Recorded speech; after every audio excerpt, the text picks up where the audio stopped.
happening, fellow cartoonists? How are you doing out there in quarantine land, or whatever you want to call it? I am Nate. I'm coming back with you here with a new video, and with my my shaggy. Well, not quite shaggy, but it's getting there. I'm gonna look like Greg Brady here pretty soon with my hair. It gets all curly and crazy. I haven't had it cut in a while. Things are still shut down, so I got one haircut in during all this, and then everything got shut down again. So now I'm going with no haircut. I don't even think I shaved in the past couple days, but yeah, hey, working from the home studio here and cranking out comics and doing what I can. So that being said, I hope you're doing good as well. I hope you're healthy and taking care of yourself, and I hope your situation is pretty as good as it can get right now, right? I mean, it's interesting times we live in, that's for sure. I think we'll all look back at this moment in history and be like, wow, that was really freaking interesting, wasn't it? And we'll see if things get back to normal, whatever that is going to be, which I don't think it's going to be normal like we're used to. But anyhow, that being said, I wanted to kick off this quarantine with some new videos, and cartooning courses is still rocking and rolling. That has not changed. We've been opened up for over 2 years now. Is that right? Yeah. And I've been working on a few things behind the scenes, getting the site updated. If you go to the website, cartooningcourses.com, you'll notice that it's very quick, very fast. So I've been doing a lot of behind the scene things and just a lot of different stuff. This quarantine and the whole COVID thing, I wish it would have never happened, of course. But it has opened my eyes, and it's brought forth some new ideas, and it's given me the chance to really kind of do some things I've been putting off too. And a lot of that has been just maintenance on just things like the website. And I had that survey a while back for Cartooning Courses Pro on what you guys are looking for and what you want to learn. And so I've learned a lot of stuff through all this too, and I'm taking full advantage of our situation. And it's really the best, only way you can do it. You can mope and not do anything, or you can try to work with what you got, and make lemonade out of a lemon. Is that a good way of putting it? Probably not. Anyway, moving on. Today I want to talk about what type of cartoonist should you be. And what I mean by that is, put it in perspective this way. So okay, there are rock singers, right? They sing in a rock and roll band. And let's say all of a sudden they want to start doing rap. Okay? So sometimes that may work out, sometimes it may not. Now, another perspective, what if you are a comedian and then all of a sudden you want to be a serious actor in a movie, playing a serious role? How does that work out, and is that a good idea? So I say this because these are creative professions, and along with cartooning, you can kind of take similar examples. So if you're a cartoonist, I've been known throughout most of my career as a gag cartoonist. So if I'm a gag cartoonist, can I all of a sudden be a graphic novelist? Or can I do strips? Or can I do, be an animator? Is that good to do if let's say you're known for one area and then you just want to switch it up and go to something else? And so I'm going to try to talk about this today. Can I answer it? I think just talking about it and letting you know what I think. I don't know if, I've said it ever since I started cartooning courses. I always say, this is my perspective. I teach you everything that I've learned along the way and I know. So this is all my perspective of it. But I think it's good to have a niche that you're good at, and run with it as much as you can. But I've always talked about expanding your horizons too. And with cartooning, I feel it's different than a lot of other professional fields in the creative industry. I just do. And I think, also, that being said too, any industry in creative industry, you can do this. You can change. You can be a rock star and become a rap star. It's going to be probably a little bit challenging if you're, known for Led Zeppelin music and then you go to Snoop Dogg, but it can happen, right? It can happen. I think with cartoonists, though, it's actually a little bit easier for us. nothing in cartooning is easy, right? But I think transitioning to different areas that you want to go is is definitely doable, and I don't think you get looked at as, oh, but you're just this type of cartoonist. What are you doing? What are you doing trying to come up with something else like that? Shame on you. Shame, shame, shame. I'm saying this because I've seen it a lot. I've seen it out there quite a bit from strip cartoonists doing graphic novels. I've seen really funny cartoonists go to something serious and try to work on that. Likewise with children's books and stuff like that, which is a little bit different of a field than cartooning, but I've seen a lot of that too. Just a cartoonist go to children's books, stuff like that. And along with all this too, there's illustration, there's animation, anything else. And I've seen cartoonists do animation. I've seen animators do cartooning. So I don't think you should limit yourself. I don't think you need to be, oh, I'm this type of cartoonist. I shouldn't be even going there and doing that. I definitely don't. Think about me, and I don't know if, looking back, there are cartoonists, again, that are just known for one thing. They stick to that. They do it, bam, and they get it done, and that's their profession. That's their life. That's what they have. Some cartoonists have had just one cartoon series. That's it. They've done it their whole life. They retired off of it. Great. Good. And that's fine. That's totally fine. I'm definitely the type. I took a personality test, and I can't tell you exactly what it was, but it describes this perfectly. I get bored easily. I get bored sometimes. I like to switch things up. Hence why I love gag comics, actually, because each comic is different. I don't have reoccurring characters. I can choose different topics to write about, and so I love that part of it. I love it. But I also recently, it's been a work in progress for about a decade, but I've always wanted to get up more on the graphic novel side of things. And I've been working really hard at doing that. The ideas for graphic novels stemmed over, 8-9 years ago is when I really wanted to, I kind of started dabbling in it. And just now the past couple of years has been a time of really growing with it. And now, as we speak, I actually have one being shopped around through my agent, and we are seeing what happens there. Fingers crossed. I'm extremely excited about it. But it's a nonfiction graphic novel. That's what I'm working on. And I brought up today's subject because I thought about that. I'm like, what are publishers going to look at? Like, you go to my Instagram account, you're going to see just nothing but gag comics. But, one thing I want to do is start switching that up the more I get into graphic novels, and just, kind of slowly introduce it to the audience there and elsewhere. And just because if you all of a sudden if you have an audience or it's an audience or a fan, I was going to say fans too, on a certain platform, then all of a sudden you throw a curveball at them, like graphic novel pages, when they're used to this, it could be off-putting. And I know it probably will be for several people. They may not want to see these. So I'll turn, that's fine. They may not be the right people for my page. But what I'm getting at is I'm going to slowly introduce it on my Instagram and everything. But as of now, it's all gag comics on there. Just funny material. I occasionally put a picture of what I'm up to, or recently I have a thing about my cartoons that you can license out, stuff like that.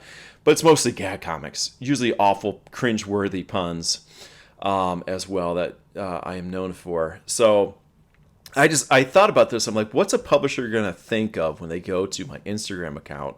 Because publishers do. They scout you out. They will look at who you are. If they'll Google your name. They do this type of stuff these days. One thing I've learned about publishing, they want you to have an established audience already, for the most part. It doesn't always happen this way. This is not set in stone, again. But what I've learned just with talking with people in the publishing industry is a lot of times they really want you to have a nice social account. Not all of them have to be great, but at least one. So I have an Instagram account that's doing pretty well compared to, I would say, like Kardashians or someone. I'm not even close. But it is growing, and I'm happy with the audience, and it keeps going up, so that's the main thing, and it's good. I'm wanting to keep growing it, and I will, but it's good for now. But I wonder what they see, and I always think, I put that in perspective of like an actor or something. If you're an actor and you went to an audition, and let's say you were, just known for like kid shows or something, like really just the total opposite, and you're going to audition for a serious role in an R-rated movie that, you know, entails all kinds of adult things, let's say. I'm not talking about porn or anything like that, but, you know, just really adult activities. You know, what's that director going to think of that? And, you know, but then I think of cartooning, like what's a publisher going to think of me as a cartoonist trying to do a nonfiction novel? And, you know, time will tell if we find a publisher with this. Like I say, it's just now being shopped around, hence the bringing the subject up too. But I have seen it before, though, with other cartoonists, like I was mentioning, doing one thing that they're kind of known for most and going a different direction and making it successful. So, point being, long story short, make it brief. I believe you can go any kind of direction you want to go as a cartoonist, and you don't have to be a certain cartoonist. You know, I don't want to be labeled as a gag cartoonist. I want to be a cartoonist. That's my title, and I want that to be really diverse. I like that for me. And again, you may be different. Maybe you just want to do gag comics or strips, and obviously, again, nothing wrong with that at all. But I like to mix it up.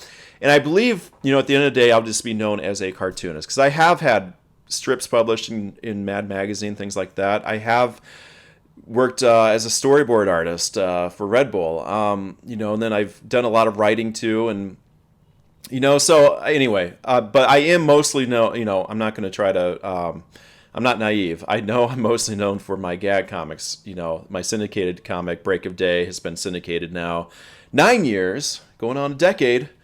I'm excited about that, and it's good. It's growing, but you know, I always want to expand and grow too. And one thing about gag comics, and comics in general, when I started gag comics, I did it for the reason, like I mentioned, I like to mix things up. That's a huge thing for me. I love gag comics. I love coming up with them. I've always been influenced by reading them, but you know, the industry itself changes too, and it's changing now a lot. We all know newspapers are crappy right now. They're not doing well. I don't see them rebounding. I hate to say it. That changes the game up a little bit. When I started gag comics, I was doing it for newspapers. I was doing gag comics for newspapers and more of that type of market. I felt the market was more there. And that and greeting cards and then magazines too. And magazines are another area that unfortunately are not doing great. I'm talking print magazines. Now, online, actually, my licensing for my comics and things like that, people are using them all the time for websites and things like that. So there's still a big market for gag comics. It's just not, when I originally hopped into the game of doing gag comics, it's not the same as it used to be. So I look more as, and I've mentioned this before, I look at my gag comics kind of just like my my business card. You know, I put them out there. It's a little portion of what I can do. It gets my name out there. It grows an audience. And that's kind of its purpose. It's not more about, at this point, getting, you know, a big syndication deal in thousands of newspapers or, you know, they end up in greeting cards, but, you know, not a million of them, not, you know, billions of greeting cards or anything like that, if there are billions of greeting cards. You know what I'm saying, though? Like, it's more the purpose of my gag comics is to keep the audience going, to grow an audience, to get my name out there. And then beyond that, though, it's funny, a lot of my well, actually all of them, I can't say all of them, because I've had a few people hire me for gag comics, you know, things like that. But the majority of my work that I've been hired for, including at the last studio job in LA, was not gag comic related at all. All they saw in the gag comics was that, hey, I could draw, I can come up with jokes, I could write. And that served a purpose for other things like storyboarding, writing scripts, things like that. So, point being, so I'm just not I don't consider myself just a gag comic cartoonist, and I think it's really important for you, if you want to expand out. I'm going to the nonfiction territory. In fact, a lot of the work, which I will get out there one way or the other. Again, fingers crossed we have a publisher at some point, but it's total opposite of Break of Day, my gag comics. When you read it, you'd be surprised. And I've had things like this too in the past. If you read some of my strips from Mad, even, they're different. trying to think of some other examples, but just a lot of work for clients too. I've done business comics, things like that just are total opposite of what you would think of my gag comics. But I think it's a great thing, and I don't think you need to be labeled just as a, if you're a graphic artist, cartoonist, or whatever. And unless you want that, if you want it, great. But I believe you can expand your territory, go anywhere. You don't have to have just one label of I am this type of cartoonist and that's it. Go for the gold. Go for anything you want to do. If you feel like, doing gags, strips, graphic novels, just go ahead and go for it. Do it. And don't worry about the label. Don't worry about like what I was kind of doing, thinking about like what a publisher is thinking. I don't think it matters. I think your work is what matters and not what other people think. And I know, again, yeah, I'm not naive. Publishers and things like that, they do look at you as a person, and they do care about your audience, and you got to care a little bit about what they think about you. You do. I mean, if you want to, this is me talking about myself with publishers. Like, I do care what I look like in their eyes, because I don't want, I want to get a published book, and that's it. I just want them to know I'm professional. I'm not a, Joe Schmo that's not going to hit the deadline or anything like that. And so I do try to put it out there that I am professional and everything like that. And so, yes, I care what they think, but in general, you can't care what the world thinks of your cartooning. You got to do what you want to do. And, it wouldn't translate well, I don't think, with publishers if I forced things on them and I wasn't myself either.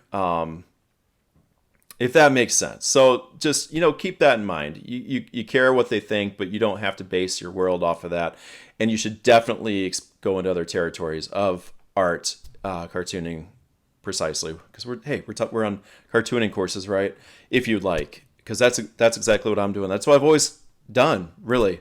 And I don't feel like I have a label as just a gag cartoonist, even though I'm very well known for it.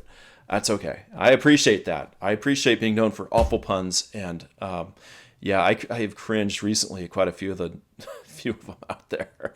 I look at my archives too, and I'm like, oh my gosh, that's an awful pun.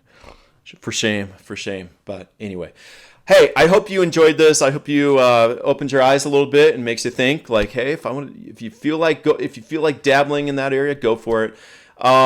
Great to have you as a subscriber. If you are a subscriber, if you're not, it's totally free. I send out these videos and everything. Just go to cartooningcourses.com and you can sign up for my free 3-part cartooning series and check that out. And that's it for me. I am going to, I guess, not go anywhere because there's not much open right now. We are still under this whole COVID thing. And so I'm in my studio, and I think I will have dinner, though. I'm going to go out for dinner. When I say out for dinner, it means going downstairs, seeing what's in the freezer and putting it in the oven. And yeah, that's it. That's my going out. I might go out to the couch too and sit and watch TV and eat it. So anyway, I hope you are staying healthy. And if you have any feedback, let me know in the comments. But I will talk to you later.